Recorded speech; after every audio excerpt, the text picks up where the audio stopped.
Hi, my name is Aiden, and welcome to my movie review. Today I will be reviewing The Patriot, which is loosely based on two very real people. Francis Marion, the Swamp Fox, who used clever tactics to outsmart and overrun the British.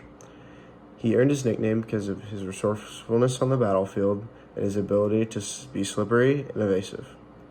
The other is Thomas Sumter, who is remembered for his leadership in the Revolutionary War and was given the name the Carolina Gamecock, or the Fighting Gamecock.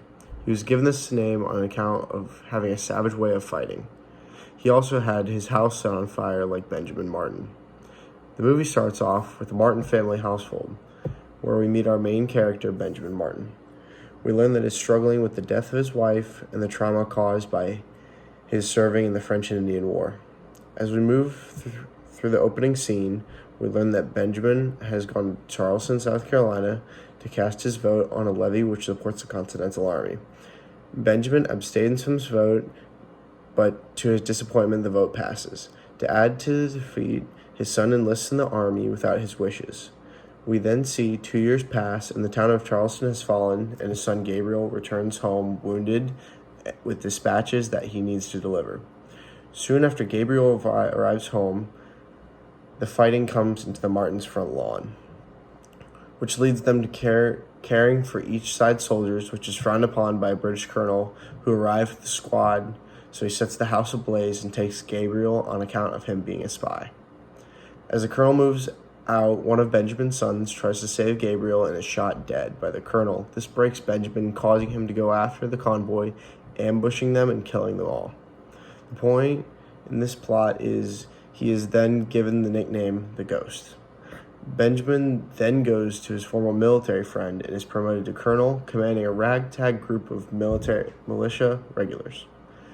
They go and pillage British convoys, eventually stealing General Cornwallis's personal items, getting into his mindset. Then the group is ambushed one day. Some getting captured, and Cornwallis's personal items and fake officers are given in exchange for the colonial men. At this point in the movie, I'd begun to enjoy all the clever tricks that Benjamin was pulling to evade and fool the British. His resourcefulness is unmatched and continues to help him through every situation. This is one of the things that made the movie fun for me. It gave the character to this fictional person I had come to know. The resourceful parts of this movie gave it a small historical accuracy as it shows the side of Francis Marion and what maybe he would have done. Continuing on the movie's plot, we come to the British colonel, learning that many of the men under Martin have family close by. The colonel uses savage tactics to harass and kill most of those families, which hurts the mentalities of the group, pushing one of the men to the absolute edge. One of the people killed is Gabriel's newly wedded wife. This causes him to go and attack the British colonel and his group. This compulsiveness causes his death. This shows Benjamin's final breaking point, seeming like he doesn't want to fight anymore. But the show must go on, and the soldiers continue to march and fight. Benjamin comes to a revelation and decides to fight, leading the march towards the enemy ranks. The battle commences, and the British seem to be the winners of a very short battle, until the leadership of Benjamin shows and he rallies the soldiers to keep going. Then the match we have all been waiting for starts. Benjamin versus the British colonel, who has taken so much from him. Martin has seemed to have lost as he watches his soldiers march on to victory. He then gains the upper hand and kills the colonel. He then goes through the rest of the movie, helping finish the British off, settling down with his family, and that's it. This movie overall is one of my favorite historical movies. There's not really a moment where I am not captivated by the acting and the lines of dialogue that hit. There may be a spot or two where there's just something that doesn't seem to go across well, but those are few and rare. The action scenes are amazing and mostly well choreographed. From the huge Battle of Cowpen to the small fight between Benjamin Martin and the British convoy at the beginning. The film was made in 2000 and did pretty okay considering it came out at the same time as Mission Impossible 2, Castaway, and Gladiator. This movie cost $110 million to make and made $215.3 million. So overall, it did pretty well.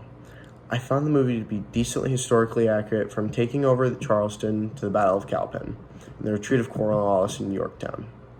I'd found out that the directors of the movie had used the experts from the Smithsonian Institute to help create props, costumes, and sets.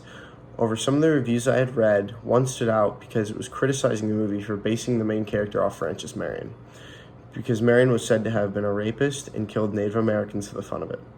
Another review had said that Marion was an American patriot who bravely fought in the Revolutionary War, and the movie was a fantastic piece of art. Overall, no matter what the critics say, I think this was a fantastic movie and will always be one of my favorites. Thank you so much for watching and have a great day.